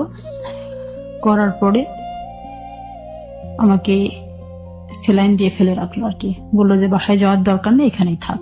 আচ্ছা, ক্লিনিকেই থাক। 10 তারিখ পার হলো, 11 তারিখ পার হলো। 11 তারিখ থেকে আমার ব্যথা বন্ধ হয়ে গেল। আমার কোনো আর ব্যথা নেই। এদিকে ডেলিভারি হওয়ার সম্ভাবনা বন্ধ হয়ে গেল। আমার শরীর আর রেসপন্স করে না। 12 তারিখ দুপুর পর্যন্ত চাচিমা অনেক ওয়েট করলেন যে দেখি কি হয়। তো 12টার সময় উনি আমাকে আবার নতুন করে আবার একটা সেলাইন পুশ করলেন, ওষুধ দিলেন। দেওয়ার পরে আমি ক্লিনিকেই আছি, আমার সেলাইন তো পুশ চলছে, তা আমার শুয়ে থাকতে ইচ্ছে করছিল না, খুব কষ্ট হচ্ছিল, প্রচন্ড কষ্ট। যে কষ্টটা আমি মনে হচ্ছিল আমি কেন এখানে, আজকে আমার কেন বাচ্চা হবে, আজকে আমার কেন পড়া বন্ধ হবে, আমার কেন বিয়ে হবে, কেন আমার বিয়েটা আবার ভেঙে যাবে, এগুলি আমি কখনো মেলাতে পারিনি। এইসব অনুভূতি গুলো ভিতরে ভিতরে খুব কষ্ট দিচ্ছিল। দাদির সাথে ছোট ছোট গল্প করতেছিলাম। আমি বলছিলাম, দাদি আমার বাচ্চা মনে হয় 1 মাস পরে হবে, আমার মনে হয় ভুল আছে আমার হিসাবে, চলো বাড়িতে চলে যাই, আমার ভালো লাগছে না এগুলো, তুমি স্যালাইনটা বের করে ফেলো। তুই ওয়েট কর না, ওয়েট কর। আমি তখন বললাম আমি আর শুয়ে থাকতে পারবো না, একটা নার্সকে ডাক দাও, যেহেতু আমাদের ক্লিনিক আমাদের এটা একটা পাওয়ার আছে, একটা নার্সকে ডাক দাও, ওই স্যালাইনের এটা নিয়ে ঘুরবে আমার পিছন পিছন, আমি একটু হাঁটবো। আচ্ছা আচ্ছা। আমি আর শুয়ে থাকতে পারছি না, আমি বেডে আর শোবো না, আমি আজকে 2 দিন বেডে শোয়া, আমার খুব কষ্ট হচ্ছে বেডে শুতে। তখন একটা নার্স আসলো, আসার পরে ওটা নিয়ে আমি বিভিন্ন রোগীদের দেখে বেড়াতে লাগলাম, আর বাচ্চা যাদের হয়েছে, বাচ্চা যাদের হবে, এরকম রোগী অনেক আছে। আমি তখনও হাজবেন্ডের কোনো খোঁজ খবর নেই? না, খোঁজ খবর নেই। আচ্ছা। তারপর আমি দেখতে দেখতে আমার মেডিসিন যেগুলো মানে আরো পাওয়ারফুল মেডিসিন, যাতে আমি যাতে সিজার করে যাতে না লাগে, চাচি এই ব্যবস্থাই করেছেন আর কি। যেহেতু বয়স্ক হাজবেন্ড, চাচিমা এগুলো সব বুঝে, সে আমার মাকে বলছে যে বয়স্ক হাজবেন্ড যদি সিজার করা হয় হয়তো নাও মানতে পারে, হ্যাঁ, আর সিজার করলে তো একটা সমস্যা থেকে যায়, সেলাইয়ের একটা সমস্যা থেকে যায়, অনেক কাজের একটা সমস্যা থাকে। বললাম আমি নর্মাল যতক্ষণ হবে না ততক্ষণ আমি ডেলিভারি করব, কিন্তু আমার সেপ্টেম্বরের 13 তারিখে আমার আসলে ডেট ছিল বাচ্চা ডেলিভারি হবার, এটা 12 তারিখের ঘটনা। কি পরিমাণ ভয়াবহ রূঢ় আইএমএ জাহিলিয়া যুগে আমরা বসবাস করি। একটা মেয়ে বাঁচবে কিনা সেটার কোনো খোঁজ খবর নেই, ওই মেয়েটার ডেলিভারি কিভাবে হবে এবং হাজবেন্ড সেটা মানবে কিনা সেটা নিয়ে চিন্তা ভাবনা, এবং সেই যে হাজবেন্ড 7 মাসের পরে শুধু চোখের সমস্যার কারণে বাবা বাড়ি পাঠিয়ে দিয়েছে এবং একবারের জন্য খোঁজ খবরও নেয়নি, তার বাচ্চাটারও খোঁজ খবর নেয়নি, এবং সে হাজবেন্ডের জন্য চিন্তা করছে এই মেয়েটার, যে মেয়েটা ডেলিভারি হতে গিয়ে মারা পর্যন্ত যেতে পারে। মানে বর্ণনাতীত, মানে এগুলো আসলে বর্ণনা করতে গেলে নিজের ভেতরের যে মানে ক্ষুব্ধ যে মানে রূঢ় যে আচরণ আসলে রেডিওতে বসে কন্ট্রোল করা খুব ডিফিকাল্ট হয়ে যায়, যে কারণে কিছু বলছি না আসলে। বলুন তারপর। বেলা যখন 1:30 বাজে হঠাৎ করে আমার পানি ভাঙলো, যেটা হয় আর কি বাচ্চা হওয়ার আগ মুহূর্তে। হ্যাঁ, তখন নার্স আমার মায়ের হাতে ওরা দিয়ে উনি দৌড়ে পড়ে গেলেন আমার চাচিকে ডাকার জন্য, আর 2টা নার্স আমাকে বেডে তাড়াতাড়ি শুয়ে দিলেন। শুয়ে দেওয়ার পর চাচিমা এসে খুব বকাবকি শুরু করলেন, তোমাকে না বলছি এই মুহূর্তে হাঁটবে না, এখন শুয়ে থাকতে হবে বেশি, তুমি কেন হাঁটাহাঁটি শুরু করলে, এখন যদি অন্য কিছু হয় তাহলে আমি কি করব, বাচ্চাটা মরে গেল আমার কোনো সমস্যা নেই, কিন্তু তোমাকে তো বাঁচাতে হবে। চাচিমা এইভাবে আর কি রাগ করে উঠলেন। উনি তো আমাদের ফ্যামিলির এইগুলি তো মানতেই পারছেন না, উনি তো নওগাঁর মেয়ে ছিলেন, উনি অনেক মানে যুদ্ধ করে উনি ডাক্তার হয়েছিলেন, ওনার জীবনের হিস্টোরিটা আমার চেয়ে আরো বেশি করুন আমার চাচিমার, এই কারণে উনি মানতে পারছেন না। আমার মেয়ে 2:30টার দিকে হলো, আমার মেয়ের কোনো ভিতরে মানে স্পন্দন ছিল না, মেয়ে হলো ফার্স্ট, জি, ওকে, স্পন্দন ছিল না আমার মেয়ের কোনো কান্না, শ্বাস নেয় না, কিচ্ছু নেয় না। আমি শুধু দেখলাম চোখ মেলেন চাচিমা মানে পা দুটোর এরকম ধরে শুধু থাকলাচ্ছে বাচ্চাটাকে, শুধু কান্না করার চেষ্টা করাচ্ছে। যখন আর কাঁদলো না, একটু কেঁদে ওঠার পর পরে ওনাকে মানে সিলিন্ডার দিল, সিলিন্ডারে নাকে দিয়ে ওকে একটা বেবি কডে দিয়ে ওকে বাইরে দিয়ে দিল। তারপরে অক্সিজেনের সিলিন্ডার দিয়ে ওনাকে বাইরে দিয়ে দিল আর কি, বাচ্চাটাকে, হ্যাঁ, বাইরে দিয়ে দিল চাচিমা। তারপরে আমার যেটুকু ট্রিটমেন্ট করার দরকার করে উনিও বাচ্চাটাকে দেখাশোনা করার জন্য বেরিয়ে গেলেন। তখন মা আমাকে শুধু বললো অনেক সুন্দর মেয়ে হয়েছে, তাই বললো। আপনার মা? হ্যাঁ। আমার মেয়ের ওজন তখন 4.5 পাউন্ড। আচ্ছা, 4.5 পাউন্ডের একটা মেয়ে আমি আমার শরীর থেকে বের করলাম, এই অনুভূতিটা অনেক, এটা ইট কান্ট বি এক্সপ্লেইন, এটা আসলে মা হওয়ার অনুভূতিটা আসলে এক্সপ্লেইন করা যায় না। তারপরে রাত্রি 10টার দিকে আমরা ক্লিনিক থেকে বাড়িতে গেলাম। আচ্ছা, চাচিমা বললো এখন বাড়িতে যেতে। বাচ্চাটাকে কোলে নিয়ে চলে গেলেন? আমার মায়ের কোলে ছিল। আপনি তখনও নেননি? আমি কোলে তখনও নেয়নি। তারপর বাড়িতে গেলাম, বাড়িতে যাওয়ার পরে আমার বোন, বড় বোন, আমার বড় দুলা ভাই সবাই আসলো আমাদের বাড়িতে। আসার পরে বাড়িতে ভালো একটা আনন্দ, অনেকদিন ছোট বাচ্চা বাড়িতে নেই, আমার বাচ্চাটাই ফার্স্ট ওই মুহূর্তে। আমার মেয়ের নাম নিজেই রাখলাম ফাতেমাতুজ জোহরা তন্নি, আমার মেয়ের নাম ফাতেমাতুজ জোহরা তন্নি। ওকে, জি, রাখলাম। পরের দিন সকালে আমার বড় চাচার মেজো ছেলে আর কি, আমার মেজো ভাই, উনি ফ্যামিলির মানে সমস্ত কিছু কাজগুলোর মধ্যে উনি বেশি ইনভলভ থাকতেন। আচ্ছা, ওনার হাতে মাছ মিষ্টি এগুলো দিয়ে আমার শ্বশুর বাড়িতে পাঠালেন খবর দিয়ে যে মেয়ে হয়েছে, খবর নিয়ে তুমি যাও। আমার বাবা আমাকে পাঠালো। মেজো ভাই গেলেন আমার শাশুড়ির কাছে। আমার শাশুড়ি বললো আমার ছেলে নেই, আমি কিভাবে দেখতে যাব, এখান থেকে কেউ দেখতে যাবে না। আচ্ছা, এই বলে পরের দিনই ওই সকালে গেছেন ভাইয়া, আমাকে সন্ধ্যার সময় ভাইয়া ফিরে এসছেন। ফিরে আসার পরে এই কথা বললেন। ওরা সবাই বিমর্ষ। সেপ্টেম্বরের 12 তারিখে তো মেয়ে হলো, অক্টোবর মাসের 10 তারিখ 9 তারিখে আমি আর আমার বাবা, ডাক্তার বলেছিলেন যে হারুন সাহেব যে আপনার যে নাতিটা হবে তাকে আপনি টেস্ট করাবেন, হবার পরপরই, যেন দেরি করবেন না। ঢাকাতে আসার দরকার নেই, আমার ছাত্র জালাল আহমেদ খুলনাতে বসে, ওখানে আপনি দেখাবেন। আমি 9 তারিখে বাবার সাথে করে ট্রেনে করে চলে গেলাম, যেহেতু ডেলিভারি রোগী বাস। মেয়েটাকে কি দেখাবে, মানে মেয়েটাকে টেস্ট করবে? হ্যাঁ, মেয়ের চোখে কোনো সমস্যা আছে কিনা? সমস্যা আছে কিনা। ডাক্তার জালাল সাহেবকে দেখলাম। দেখানোর পরে পরের দিন আমি সকালে ট্রেন ধরে চলে আসলাম বাড়িতে। আসার পরে 10টার সময় বাড়িতে এসে পৌঁছালাম। রূপসা ট্রেনে আসলাম খুলনা থেকে আলমডাঙ্গা। আমাদের তো 2 ঘন্টা লাগে ওখান থেকে আসতে। আমি ড্রেস শেষ খুলে আমি হাত মুখ ধুয়ে বাচ্চাটাকে দুধ খাওয়ানোর জন্য বারান্দাতে বসেছি। এর মাঝখানে পিয়ন চলে এসেছে, আমাদের পোস্ট অফিসের পিয়ন। এসে বললো যে একটা রেজিস্টার চিঠি আছে নার্গিসকে, তার নামে একটা চিঠি, তাকে সিগনেচার করে নিতে হবে। আমি আমার ছোট ভাইটা ও বললো যে মেজপু হচ্ছে ওই তো পিয়ন এসছে, তোমাকে ডাকছেন। আমি গেলাম, বাচ্চাটাকে মায়ের কোলে দিয়ে আমি সিগনেচার করে দিয়েছি। দিয়ে আমি যখন চিঠিটা খুলছিলাম তখন আমার সমস্ত শরীর কম্পন শুরু হয়ে গেছে। আমি জানতাম না যে কেন আমার ভিতরে একটা ভূমিকম্প হলো, বুঝতে পারলাম না। কোনো কিছু খারাপ কিছু কেস করছিলেন এরকম। পরে আমি শুধু ছিঁড়ার পরে আমি শুধু বের করছি, শুধু তয়াকার লয়াকার কর, এতটুকুই আমি দেখছি, এর বেশি কিছু আমি দেখিনি। আমি ওই মুহূর্তে আমি মূর্ছা যাই, আমার জ্ঞান হারিয়ে ফেলি। বহুবার গা শিউরে উঠেছে হেলুইট 920 জীবনের গল্প শোনার পরে, কিন্তু আজকের মতো ভয়াবহ ভাবে গা শিউরে আমার কোনোদিন ওঠেনি। কিছুই বলেন নেই, টোটালি স্পিচলেস। 20 মিনিট পরে আমার জ্ঞান ফিরে আসে। তারপরে আমার স্যালাইন দিয়ে আমাকে শুয়ে রাখেন। রাখার পরে তা বললেন যে মা আমাকে পুরা আমাকে যে লেটারটা সেটা আমাকে দাও, আমি দেখবো। দেখলাম ওখানে লেখা আছে যে আমার শ্বশুর বাড়ির লোকজন আমাকে না জানিয়ে তাদের অন্ধ মেয়ে আমার সাথে বিয়ে দেয়, এবং ওই যে সন্তানটা হয়েছে সন্তানটা আমার না, এই সন্তানটা তার ভালোবাসার কোনো ফসল, এবং এই অবৈধ সন্তানের বাবা আমি হতে চাই না, এই কারণে আমি তাকে ডিভোর্স দিচ্ছি। শুধু এই কথাটুকুই সেখানে লেখা ছিল। এবং এটা একটা তালাকনামায় ছিল কাজী অফিসের। জি, কুষ্টিয়া কাজী অফিস থেকে এটা আসে, কাজী আফসার উদ্দিন এটা সিগনেচার করে। তখন আপনি কি করছিলেন, আপনাকে যখন এটা পড়ে শোনানো হলো? না, আমি নিজেই পড়েছি। আপনি নিজেই পড়লেন? নিজেই পড়লাম, নিজের ভিতরে শক্তি সঞ্চয় করে নিজের সমস্ত যন্ত্রণাকে আমি ভিতরে আরেকবার হাতুড়ি দিয়ে আমি আঘাত করে আমি নিজেই পড়লাম। আমার মায়ের কাছ থেকে আমি নিয়ে আমি বললাম আজকের থেকে এই তালাকনামাটা আমার কাছেই থাকবে, এটা কেউ নিতে পারবে না, এবং তোমরা এই সম্পর্কে আমাকে কিচ্ছু জিজ্ঞাসাও করবে না, আমি কোথায় রেখেছি, কিভাবে রেখেছি। যেটা তোমরা দিলে আজকে উপহার, এই উপহার নিয়ে আমি আমার পথগুলো চলবো, এটা বলে আমি আমার ঘরের দরজা বন্ধ করে দিয়েছিলাম।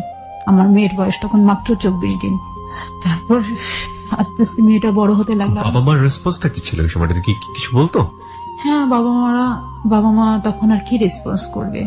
এটা যখন তালাকনামাটা বাড়িতে যখন আসলো, আমার আর একটা মামা ব্রিগেডিয়ার, বর্তমানে এখন উনি সিএমএস এর ডক্টর। তো দুই মামা যেটা মেজর, উনিও আসলেন এই খবর পাওয়ার পরে। আসার পর বাবাকে তো প্রচন্ড বকাবকি করলেন। মামা বললেন যে আমরা মামলা করব, এবং এই মামলার মাধ্যম দিয়ে আমরা জানতে পারলাম সে নাকি মালয়েশিয়াতে চলে গেছে। মামলা করলেন আপনারা? তাহলে মামারা বলছে সে যে দেশেই থাক, আমি হাই কমিশনারের মাধ্যম দিয়ে তাকে আমি নিয়ে আসবো দেশে, সে যত বড়ই হোক না কেন, শক্তিশালী। আমার দুই মামা মিলে কুষ্টিয়া কোর্টে এবং চুয়াডাঙ্গা কোর্টে মামলা করার পরে মামারা তো ঢাকাতে ফিরে আসলেন। বাবাকে গিয়ে কি করলেন, আমার যেখানে মামলা করা হয়েছে ওটা আমার মায়ের চাচাতো ভাই ছিল, সৌরভ অ্যাডভোকেট সৌরভ। সেখানে গিয়ে আমার বাবা আবার সেই মামলাটাকে তুলে ফেললেন। কেন? বাবা বললেন যে আমার সামাজিক কারণে আমি কোনো মামলা করতে পারবো না, কারণ আমার সামাজিক সম্মান ক্ষুণ্ণ হবে। বাবা এই কথাটা বললেন। তখন আমার মামারা বললেন কি যে তুমি যেহেতু আমার বউ নাই, আমার ছোট বোনের হাজবেন্ড, সেও তো তুমি আমাদের সাথে আর সম্পর্ক রাখবে না, কারণ তোমার এই সমস্ত পাগলামি আমরা মেনে নিতে পারবো না। মেয়েদের জীবন নষ্ট করে ফেলছো, তুমি মামলা করবে না এখানে ভয় পাচ্ছ। যখন মেয়েকে বিয়ে দিলা তখন তোমার কোনো লজ্জা হলো না, তোমার সামাজিক কোনো ইয়ে হলো না, এখন তোমার এত লজ্জা কিসের? তারপর মামারা খুব ক্ষুব্ধ হয়ে বাবার সাথে আর কথা বলতেন না দীর্ঘদিন। তুলে ফেলার পরে আমি একটা বছর 92 থেকে 93 নভেম্বর মাস পর্যন্ত কারোর সাথে আমি কথা বলতাম না। ফ্যামিলির কোন অতিথি বাড়িতে আসলে আমি তাদের সাথে দেখা করতাম না, শুধু ঘরের মধ্যে থাকতাম। আমি ভাত খেতে বসলে আমার চোখ দিয়ে অটোমেটিক পানি বেরিয়ে আসতো, আমি ভাত খেতে পারতাম না। আমি দিনে একবার ভাত খেতাম, আমার গলা দিয়ে ভাত নামতো না। সারাক্ষণ শুধু মনে হতো আমার বিয়ে হলো কেন, আমার পড়া বন্ধ হলো কেন, আমার মেয়ে হলো কেন, আমার ডিভোর্স হলো কেন। আমি 4টা সমীকরণ কখনো আমি মেলাতে পারিনি আমার জীবনের সাথে। আমার ওই মুহূর্তে যখন আমি আমার বাবার বাড়িতে আমার মেয়েটাকে নিয়ে অবস্থান করছিলাম, আমার ফ্যামিলিতে আমার ফুপুরা, আমার অন্যান্য আত্মীয় স্বজনরা যখন আসতো, তখন আমার মাকে আমার বাবাকে প্রশ্ন করতো যে মেয়েকে কেন ডিভোর্স দেওয়া হলো। আর ওর মধ্যেই যেহেতু এ পাড়া ও পাড়া আমার একটা ননদের বাড়ি ছিল, তারা খুব ফলাও করে প্রচার করতো এটা আমার অবৈধ সন্তান, আমার অবৈধ সন্তানের মা, এই সন্তান আমার ভাইয়ের না। এটা পুরো পাড়াময় প্রচার যখন হয়ে গিয়েছিল, তখন আমি আরো ঘর থেকে বেরোতে পারতাম না। আমি তো জানতাম যে এটা আমার কার সন্তান। এটার আমার বাবা যেহেতু স্কুলের শিক্ষক ছিলেন, সেহেতু তার পক্ষে এই সম্ভব ছিল না। সে আমাকে এসে বকাবকি করতো, বলতো তুমি যোগ্য মেয়ে নও, তুমি সংসারী মেয়ে নও, তুমি সংসার করতে পারলে না, তোমাকে মরতে হবে। আমার হাতে কখনো বিষ তুলে দিত, কখনো দড়ি তুলে দিত গলায় দড়ি দেবার জন্য। আমি আমার মেয়ের মুখের দিকে তাকিয়ে কখনো এগুলো করতে পারিনি। হঠাৎ করে আমি ঝড়ের পরে যে গল্পটা আছে মানিক বন্দ্যোপাধ্যায়ের, সেই মাহবুব, সেই মাহবুবের গল্প আমাকে জীবনে ফিরিয়ে নিয়ে আসলো, আর একটা নতুন জীবন দিল। আমি চিন্তা করলাম সেই মাহবুবকে কত প্রচন্ড অত্যাচারের মধ্য দিয়ে মাহবুবকে সে ঝড়ের সাথে প্রতিযোগিতা করে ওকে মানে মুদি দোকানের জিনিসগুলো টানতে হতো। তারপরে আমি আমার বই তুলে নিলাম হাতে। আমার মেজমামা ছিলেন যশোর শিক্ষা বোর্ডের শিক্ষা কমিশন মহিউদ্দিন কেরু, মামার কাছে আমি গেলাম যশোরে। মামা আমি পরীক্ষা দিব, আমার পরীক্ষা দেওয়ার ব্যবস্থা করে দিন। 94 সালেরই ক্যান্ডিডেট ছিলাম, আমার 90 কখনো পড়া হয়নি। মামা বললো যে তুমি 95 সালে পরীক্ষা দাও, তুমি পারবে। আমি বললাম না মামা, আমি যে সালের আমি পরীক্ষার্থী ছিলাম আমি সেই সালেই পরীক্ষা দিব, আমি দেখিয়ে দিতে চাই যে আমিও পারি। আমি ডিসেম্বর মাসের 1 তারিখ থেকে আমি পড়া শুরু করলাম। যখন আমি অঙ্ক বই নিয়ে হাতে করে বসলাম, আমার বীজগণিত তখন মাথায় আর কিছু ঢোকে না। যে মেয়েটি আমি কখনো 80 নিচে কখনো আমি অঙ্কে মার্কস পাইনি, সেই মেয়েটি আর আমি অঙ্ক করতে পারি না। আমার সব ভুলে গেছে 2 বছরে। পরে মামাকে অনুরোধ করে বললাম যে মামা আমি তো অঙ্ক কিছু বুঝি না, আর আমার মাথায় ঢুকে না, প্রাইভেট মাস্টার কাছে যাই আসি, আমি অঙ্ক করতে পারি না। অঙ্ক যখন করতাম তখন আমার সবকিছু মানে ওই 2 বছরের যে গত 3 বছরে যে 91 থেকে যে 93 লাস্ট পর্যন্ত ঘটনাগুলি আমার ভেসে আসতো, আমি পারতাম না, কোনোদিন কনসেন্ট্রেট করতে পারতেন না। পরে মামা আমাকে কি করলেন, 135টা পাটিগণিত অঙ্ক আমাকে করে দিলেন, নোট করে দিলেন, আর 5টা সম্পাদ্য। উপবাদ্য আমার মাথায় ঢুকতো না। এই 40টা আইটেম আমি মুখস্থ করেছিলাম A to Z। আমি প্রতিদিন লিখতাম, লিখে যথারীতি আমার পরীক্ষা শুরু হলো মে মাসের 2 তারিখ 1994 সাল। তার আগের দিন ছিল মেয়েদিক, চুয়াডাঙ্গা গভর্নমেন্ট স্কুল বালিকা বিদ্যালয় থেকে আমি প্রাইভেট পরীক্ষা দিলাম, এসএসসি পরীক্ষা। আগস্টের 2 তারিখ শুক্রবারের রেজাল্ট বের হলো, আমি 2nd ক্লাস পেলাম। দিস ইজ রিয়েলি অ্যামেজিং যে প্রত্যেকটা ডেট আপনি সবকিছু মনে রেখেছেন কিভাবে কিভাবে। It's very interesting. ওকে, তারপরে আমার মার্কশিট আসলো, মার্কশিট আমি দেখলাম অঙ্কে আমি 35 পেয়েছি, ইংরেজিতে 66 করে মার্কস পেয়েছি, 70 মার্কের অ্যান্সার দিয়ে ইংরেজিতে ভালো করেছি। সব সাবজেক্টে আমার ছিল, আমার মোট মার্কস হয়েছিল 570। 30 মার্কের জন্য আমি ফার্স্ট ডিভিশন পাননি। আপনার মেয়ের বয়স তখন কত? আমার মেয়ের বয়স তখন মাত্র 2 বছর। কলেজে আমি ভর্তি হলাম, আলমডাঙ্গা ডিগ্রি কলেজ, মানবিক বিভাগে। আমি 1 বছর খুব ভালোভাবে আমার কলেজের জীবনটাতে আমি এনজয় করলাম, পড়াশোনা করছি খুব ভালোভাবে, যে আমি আমার ওইটা আমি পুষিয়ে নিব।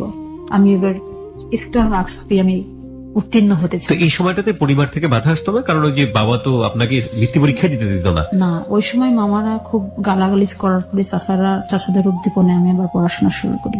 তখন বাবা মেনে নিতে বাধ্য হয়। আচ্ছা, তারপরে আমার মেয়েটাকে আমার বাবা মা খুব যত্নে পালন করতে লাগলো, যেহেতু তাদের প্রথম নাতি। তারা খুব ভালোবাসতো আমার মেয়েকে, আমার মেয়েকে কোনোদিন কষ্ট দেয়নি। ওকে।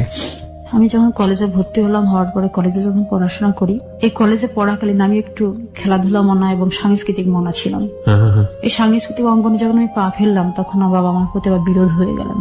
আমার পড়াশোনাটা সেখানে আবার স্টপ হয়ে যায়। কি ধরনের? যে তুমি আর কোনো কিছুতে অংশগ্রহণ করতে পারবে না, পড়াশোনা। সাংস্কৃতিক অঙ্গন বলতে আপনি কি ধরনের, কিসে পার্টিসিপেট করলেন? খেলাধুলাতে? আমি যেমন দাবা খেলতাম, হ্যান্ডবল খেলতাম, খুব ভালো ব্যাডমিন্টন খেলতে পারতাম। আচ্ছা আচ্ছা। তারপরে আমি এগুলো বাবার কানে যখন গেল, তখন বাবা আমাকে বললেন তোমার কলেজ যাওয়া বন্ধ। তখন বলতাম যে তোমার ভাইরাও তো কলেজে যায়, ফাংশন করে, আমি করলে সমস্যা কি? রাইট। তো বলতে যে তোমার সমস্যা আছে, মেয়েদের এত স্বাধীনতা ভালো না। ওকে। আমি চুপ করে যেতাম, প্রতিবাদ করার মতো ভাষা বা সাহস তখন আমার জন্মেনি। যাই হোক, অগ্রহায়ণের শেষে যখন পৌষ শুরু হতো, পৌষ মেলা হতো, পৌষ মেলায় আমি আমার প্রথম বইটা বের করি, 12 মাসের ছড়া। মানে আপনি বাসায় বসে বসে ছড়া লিখতেন? হ্যাঁ, ছড়া, কবিতা, গল্প লিখতাম। ওই সময় গ্রামগুলিতে অনেক পালা গানের আসর বসতো, যাত্রার আসর বসতো। জি। ওই সময় আমার বইটা যখন আমি করলাম, তখন বাবা আরো খেপে গেলেন। আমার সেই 12 মাসের ছড়ার বইটা যখন আমি অনেক আনন্দ নিয়ে আমি বাড়িতে নিয়ে আসি, আমার বাবা সেই বইটা তাৎক্ষণিক পুড়িয়ে দিলেন। আমার বাজারে কোনো বই থাকবে না, আমার কোনো লেখার বই থাকবে না। সেটা আমার আর একটি স্বপ্নে সেদিন মৃত্যুর দিন ছিল। এমনকি সেই পাণ্ডুলিপিগুলো আমাকে পুড়িয়ে দেওয়া হলো। সেই পাণ্ডুলিপি আমি আর জন্ম নিতে পারিনি। প্রথম বইয়ের মৃত্যু আমার এভাবে হলো। তারপর আমার জিদ জন্ম হলো ভিতরে, আমি একদিন লিখিয়ে হব, আমার বই আসবে বাজারে, এটা আমি দেখাবো। এটারও একটা অন্যতম কারণ ছিল আমার পড়া বন্ধ হবার। 94 থেকে 99 পর্যন্ত আমি আর ইন্টারের বই হাতে করতে পারিনি, কলেজে যেতে পারিনি। আমাকে ঘর কেন্দ্রিক করা হলো, আমার মেয়েটাকে আমার কাছ থেকে নিয়ে নেওয়া হলো।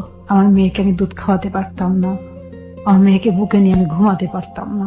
আমার বাবা একটা কথাই বলতো, তুমি ব্যর্থ, তোমার কোনো কিছুর যোগ্যতা নেই, তুমি মানুষ হিসাবে ব্যর্থ, তোমার মরে যাওয়াই ভালো। প্রতিবার ঈদ আসতো বাড়িতে, সব ভাই বোন ঈদের কাপড় পেত। আমার স্বামী ছিল না বিধে আমি কোনোদিন নতুন ঈদের কাপড় পাইনি। দীর্ঘ 5 বছর আমি কাটিয়েছি পুরানো জামা পরে। আমার বাবার সামর্থ্য ছিল, সব ছিল, তারপর আমাকে দেওয়া হয়নি। শুধু আমি সংসার করতে পারিনি এই জন্য, শুধু আমি স্বামীকে ধরে রাখতে পারিনি এই জন্য। এটাই ছিল সবচেয়ে বড় অপরাধ আমার। এভাবে যখন 99 পর্যন্ত আমার জীবন থেকে চলে গেল 5টি বছর, তখন আমি ইচ্ছা করে আমি সাদা থান পড়তাম আমার দাদির কাছ থেকে। আমার সাদা দাদির সেই থান নিয়ে আমি 5 বছর থান পরে আমি কাটিয়েছি।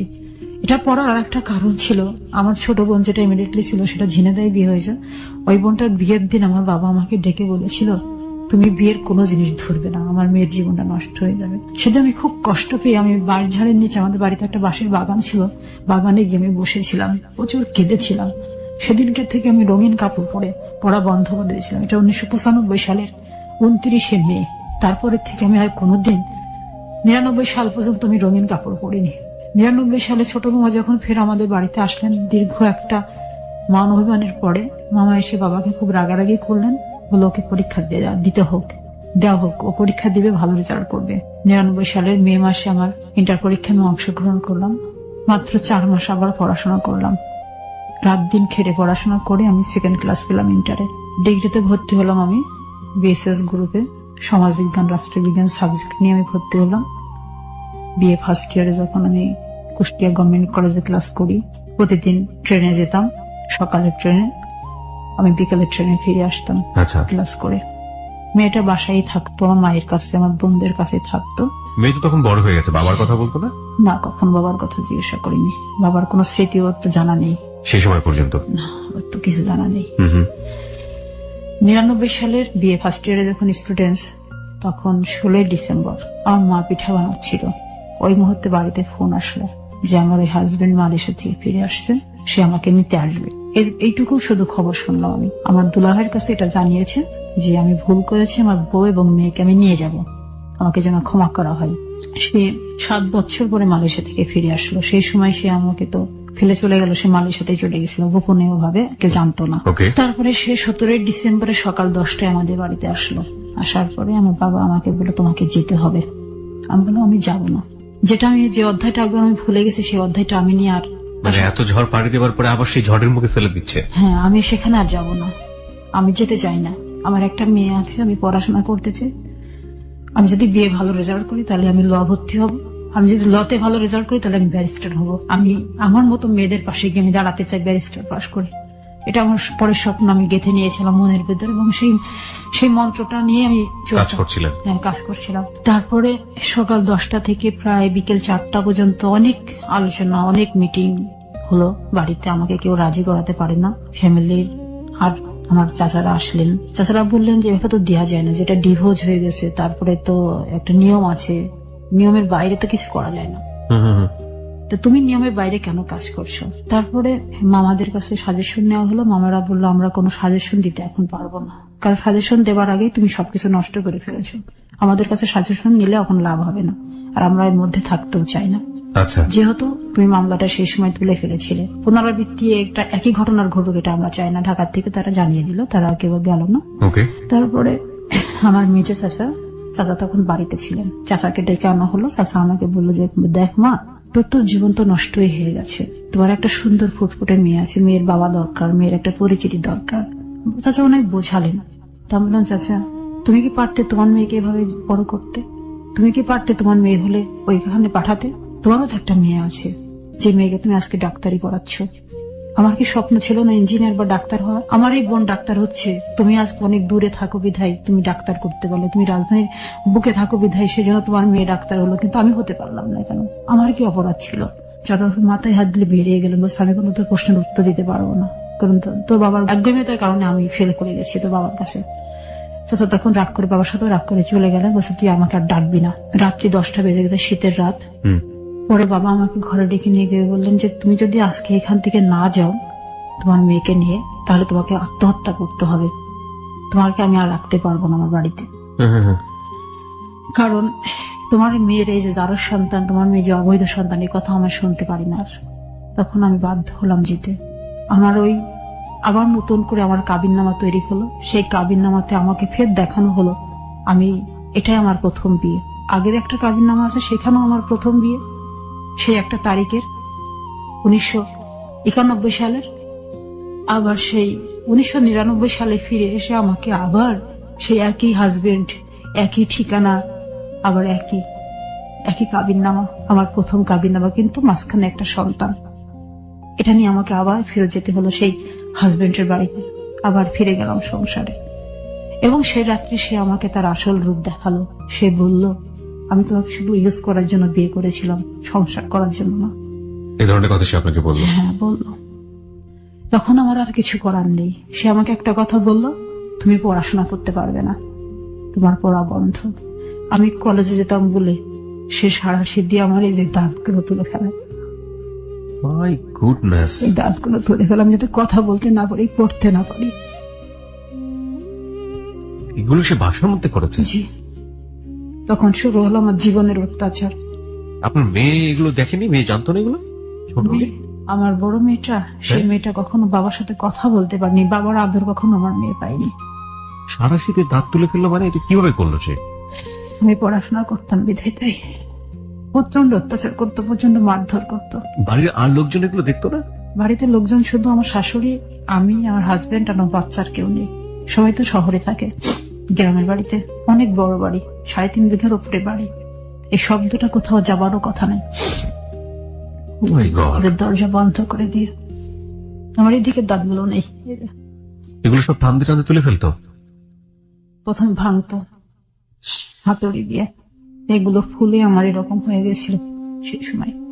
তারপরে এই যে হাতের আঙুল, এটা বাড়িয়ে আমি লিখতাম বলে এই যে হাতের আঙুল ব্যাকা করে দিচ্ছে মেরে। ওই 17 ডিসেম্বরে যেদিন শ্বশুরবাড়ি গেলাম, তারপরে আমি 4 দিন পরে আমি প্রথম কলেজে যাই শ্বশুরবাড়ি থেকে। ওখান তো কাছে শ্বশুরবাড়ি, আমি বাসে কলেজে যেতাম। মেয়েকে আমার শাশুড়ির কাছে রেখে যেতাম। আমার শাশুড়ি বললো ওর অনুমতি ছাড়া তুমি কলেজে যাচ্ছ, তোমার তো সমস্যা হতে পারে। আচ্ছা। ও তো খুবই রেগে যেতে পারে। দিন পরে তোমরা আবার এক জায়গায় হলা, তোমরা খুব সুন্দর একটা সংসার বা পড়াশোনা বা নাইবা করছো তো, ইন্টার পাস তো করছো, ডিগ্রি পাস না করলে কি হবে তোমার? তুমি তা চাকরি করবে না। তা বললাম যে মা, আমি ভরসা আর কোনো কিছুতেই পাই না। এখন আমার একটা ভরসা, আমাকে শিক্ষা অর্জন করতে হবে, আমাকে আমার এডুকেশনটা আমাকে ফুলফিল করতে হবে। আমি এই লক্ষ্যে এগিয়ে যেতে চাই, যাতে পরবর্তীতে যেন আমি সব ঝড় সামলাতে পারি। আমাকে সেভাবে তৈরি হতে হবে, আমার নিজে থেকে নিজেকে তৈরি করতে হবে। আমি বলে আমি চলে যাই কলেজে। যেদিন প্রথম কলেজ থেকে ফিরে আসলাম সেদিনই আমার প্রথম প্রচন্ড মারধর। সেদিনকে দাঁত তুলেছিল পরে, আচ্ছা, প্রচন্ড মারধর করেছিল, আমার বই ছিঁড়ে ফেলেছিল। যে বইগুলি আমি আমার কলেজে যে বইগুলো আমি নিয়ে এসেছিলাম এটা আগুন দিয়ে পুড়িয়ে ফেলার পরে আমি ফের নতুন করে কিনি। এখন কেনার টাকা তো সে আমাকে দিবে না। আমার বাবার বাড়ি থেকে আমাকে 5 ভরি গহনা দেওয়া হয়েছিল, আর শ্বশুর বাড়ি থেকে 10 ভরি স্বর্ণ দিয়েছিল। এখান থেকে আমি আমার মামা যে কানের দুল দিয়েছিলেন একটা পাশা, সেটা আমি বিক্রি করেছিলাম। আচ্ছা, বিক্রি করে আমি বই কিনেছিলাম ফের কলেজের। আচ্ছা, আচ্ছা, এই পুড়িয়ে দেয়া বই। আচ্ছা, আমার কলেজের সব বইগুলো আমি ফের নতুন করে ফের কিনি, যেহেতু আমার একটা বছর পরে আমি পরীক্ষা দিব। আচ্ছা, ডিসেম্বর, জানুয়ারি, ফেব্রুয়ারি, মার্চ, এপ্রিল, মে, জুন, যখন আমি পড়াই বন্ধ করলাম না, তখন সে কি করলো, আমাকে দ্বিতীয়বার কনসেপ্ট পড়ালো। আমি যে পিল খেতাম তার সাথে যাওয়ার পরে সেই পিলের পাতা সে ফেলে দিত। আমার পিলের পাতা কোনোদিন আমি ফুলফিল করতে পারতাম না। আচ্ছা, আচ্ছা, মানে আপনার পড়াশোনা বন্ধ করার জন্য দ্বিতীয়বার কনসেপ্ট করালো জুন মাস এটা। আচ্ছা, আমি কনসেপ্ট করলাম। কনসেপ্ট করার পরেও আমি পড়াশোনা করতাম নিয়মিত, ঘরে বসে বই পড়তাম। সে তো সারাক্ষণ বাইরে থাকতো, বাইরে ড্রিঙ্কস করে বেড়াতো, পাখি মেরে বেড়াতো, বিভিন্ন মেয়েদের সাথে ফুর্তি করে বেড়াতো। তার জীবনের ইতিহাসগুলো এগুলি ছিল, খুব ডেঞ্জারাস টাইপের ছিল তো, এবং তাকে দেখে সবাই ভয় পেত। আর আমার যে মেয়েটা আমি সাথে করে নিয়ে গেলাম, আমার বড় মেয়ে, ও যখন ওখানে দিন যাপন করতো আমার সাথে, ও বাবাকে দেখে খুব ভয় পেত, বাবার সামনে কখনো যেত না, কথাও বলতো না, আর ওকে কখনো বাবা আদরও করেনি ওকে। ও তখন বাবার আদর কি জিনিস জানতো না, বাবা বলে ডাকতো না, ভয় পেত। ও দাদির কাছে বেশি থাকতো, দাদিকে খুব ভালোবাসতো, খুব ওরা ভালোবাসতো। তো এভাবে আমাদের মামের দিন যাচ্ছিল। ও বাবা যখন থাকতো না তখন ও আমার কাছে আসতো, এবং বাকিটার সময় কাজের মেয়ে এবং দাদি এদের সাথেই সময় কাটাতো। আর আমার এইভাবে আমার প্রতি অত্যাচার চলতো। দ্বিতীয় কনসেপ্ট হওয়ার পরে আমি ওই বেবিটা আমার ভিতরে বাড়তে থাকে আস্তে আস্তে। জুন থেকে এটা মার্চ, প্রায় 8 মাসের কাছাকাছি যখন আমার গর্ভে বাচ্চা, তখন আমার বিয়ে পরীক্ষা শুরু হলো মার্চে। বিয়ে ফাইনাল পরীক্ষা। আমি সেই 8 মাসের গর্ভে বাচ্চা নিয়ে আমি পরীক্ষা দিতে যেতাম। আমি পরীক্ষায় অংশগ্রহণ করলাম, বিয়ে পরীক্ষাতে। এই বিয়ে পরীক্ষা যখন অংশগ্রহণ করি, তখন এর মাঝখানে তোমার 2-3টা দাঁত তো অলরেডি চলেই গেছে প্রচন্ড অত্যাচারে। আমি পড়তাম যাতে কথা বলতে না পারি। আমাকে বলতো যদি দাঁত না থাকলে পড়াশোনা করবে কিভাবে, তো দাঁতই রাখবো না, এভাবে সে বলতো, মারতো আমাকে ধরে। তারপরে যখন আমার বিয়ে ফাইনাল পরীক্ষা যখন সামনে আসলো, তখন তো আমি দ্বিতীয় সন্তান আমার গর্ভে, সন্তানও বড় হচ্ছে, এদিকে গুটি গুটি পা আমার পরীক্ষাও এগিয়ে আসছে। আমার টেনশন, আমাকে পরীক্ষা ভালো রেজাল্ট করতে হবে। তো আমি ওইভাবে পড়াশোনা করতাম। যখন আমার সামনে বই দেখতো তখন আমাকে মারধর করতো প্রচুর। যখন আমি পরীক্ষাতে ফর্ম ফিল আপ করার জন্য আমি রেডি, ওই সময় আমার আগের 2 সার্টিফিকেট, এসএসসি এবং ইন্টারের সার্টিফিকেট ছিঁড়ে ফেলে, সে টুকরো টুকরো করে ফেলে। সেটা আমি পুড়িয়ে ফেলবে যখন, তখন আমার শাশুড়ি পুড়িয়ে ফেলার আগে সে নিয়ে চলে যায়। পরে ওটা আমি আর একটা কাগজে জোড়া দিয়ে সেই ছেঁড়া কপি এখন আমি টেনে নিয়ে বেড়াচ্ছি। সেই ছেঁড়া কপি আছে আপনার কাছে? প্রিয় শ্রোতা, আমরা কিছু নিদর্শন উনি নিয়ে এসছেন। মাই গুডনেস, একটু আমার কাছে দিবেন? ওহ গড, প্রত্যেকটা ছেঁড়া, এবং এটা আপনি অবস্থায় জোড়া দিয়ে লেমিনেটিং করেছেন না? নিচে একটা পাতা দিয়ে আপনি আঠা দিয়ে লাগিয়েছেন। এটা মানুষ কতটা অসহায়, আজকের এই জীবনের গল্প না শুনলে আমি ঠিক বুঝতে পারতাম না। ওনার সার্টিফিকেট গুলো আমার 2 হাত দুটো সার্টিফিকেট। 1994 সালের মাধ্যমিক স্কুল সার্টিফিকেট পরীক্ষায় সমাজ বিজ্ঞান শাখায় 2য় বিভাগে উত্তীর্ণ হয়েছে। বাহ, এখানে উনি যশোর বিভাগ থেকে পরীক্ষা দিয়েছেন, সেটাও উল্লেখ আছে। এখানেও উনি হায়ার সেকেন্ডারি স্কুল সার্টিফিকেট, এটা ইংলিশে, প্রত্যেকটা টুকরো টুকরো করে ছেঁড়া, এবং উনি নিচে কাগজ দিয়ে আঠা দিয়ে লাগিয়ে পরবর্তীতে লেমিনেটিং করেছেন।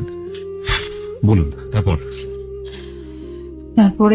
তারপরে আমি পরীক্ষাতে অংশগ্রহণ করবই, আমার এটা প্রতিজ্ঞা, দৃঢ় প্রতিজ্ঞা। পরীক্ষা অংশগ্রহণ করলাম। ইংলিশ বাংলা পরীক্ষা দুটো আমি খুব ভালো দিলাম। Degree final? জি, ডিগ্রি ফাইনাল। আমার মেয়ে আমার গর্ভে, ছোট মেয়ে, 8 মাস তখন চলে, আর 1 মাস পরে আমার ডেলিভারি। পরীক্ষা শেষ করতে পারবো কিনা জানি না, যেহেতু তোর লং টাইমে পরীক্ষাটা বাস তাওয়াক্কাল তো আল্লাহ, আপনি দিয়ে যাচ্ছেন। দিয়ে যাচ্ছি। ওকে। আমার সমাজবিজ্ঞান যখন ফার্স্ট পার্ট পরীক্ষা দেওয়া হয়ে গেল, সেকেন্ড পার্ট পরীক্ষার সামনে 7 দিন পরে আমি সমাজবিজ্ঞানের সেকেন্ড পার্ট বই নিয়ে আমি ঘরে বসে পড়ছিলাম। রাত্রি তখন 10টা বাজে। উনি ফিরে আসলেন। ফিরে এসে আমার হাতে বই দেখার পর, বাড়িতে আমার শাশুড়িও ছিলেন না, উনি চিটাগং গিয়েছিলেন, তো বাড়িতে কেউ নাই, আমি আমার মেয়ে আর কাজের মেয়ে, আর কেউ নেই। মেয়ে তো কাজের মেয়ের সাথে ঘুমিয়ে গেছে। বাড়ি ফিরে আমার যখন দেখলো বই হাতে, তখন আমার পেটে 2টা লাথি মারলো, আমার এই ভরা পেটে। আমি খাট থেকে পড়ে গেলাম। আমার মুখে ঘুষি মারলো, নাক দিয়ে রক্ত বেরিয়ে গেল। সে বেরিয়ে ঘরে তালা মেরে, গেটে তালা মেরে সে ওই রাতে বেরিয়ে যায় বাড়ির থেকে। কোথায় যায় এটা জানি না। আমি ভোর পর্যন্ত ভেবে পড়েছিলাম। আমার মেয়ে আর কাজের মেয়েটা শুধু শব্দ শুনেছিল। ও পাশের ঘরের থেকে ওরা 2জন আসে।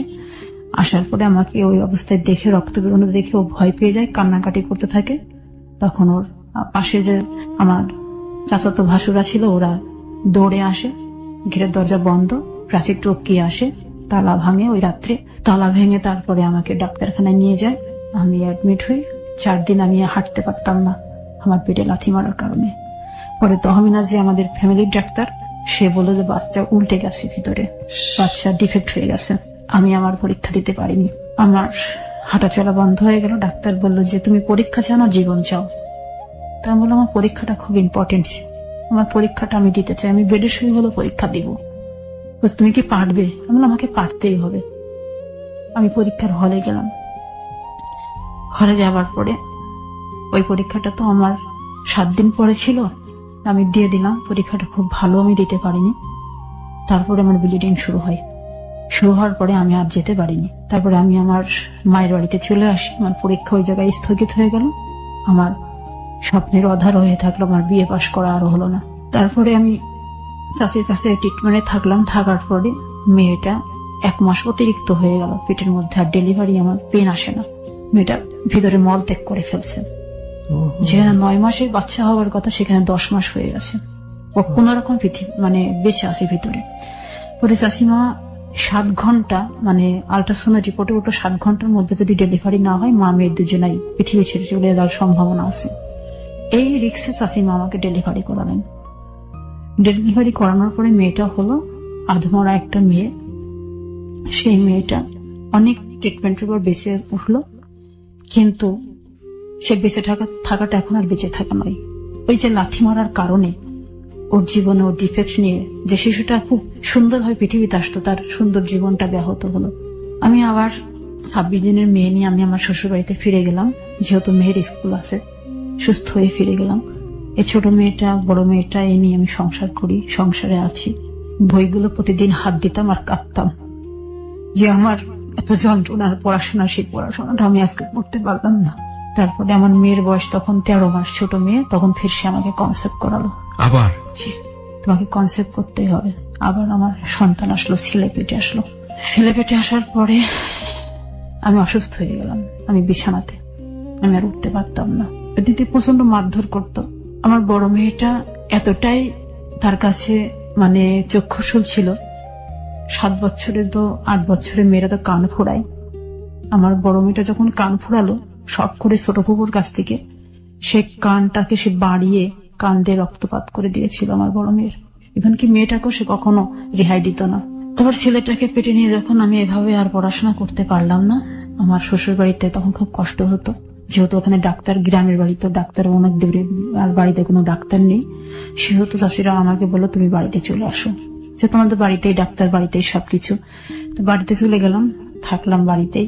আমার ছেলেটা হচ্ছে 2003 সালের 7 জুলাই আমার ছেলেটা জন্ম নিল। ছেলেটা খুব সুন্দর জন্ম নিল আর কি, ভালোভাবে, কোনো সমস্যা আমার হয়নি। 12 দিনের ছেলে নিয়ে আমি ঘরে ফিরে গেলাম।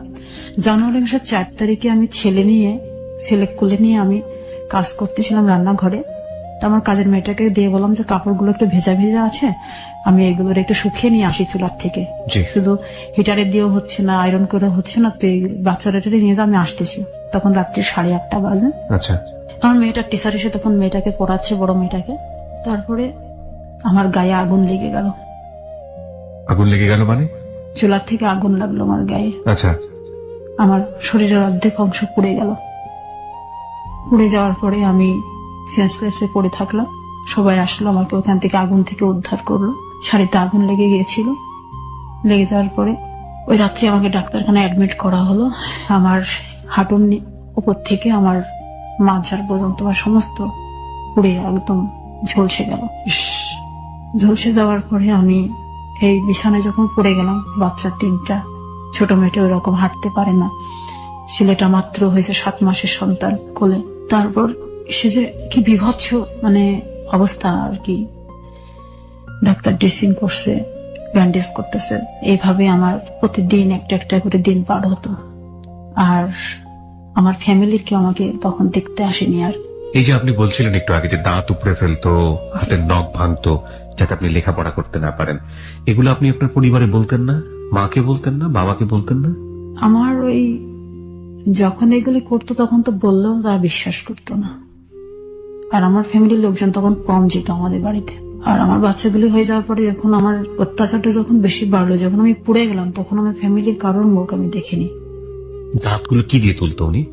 দাঁতগুলো প্লাস দিয়ে তুলতো আর ইয়ে দিয়ে করতো।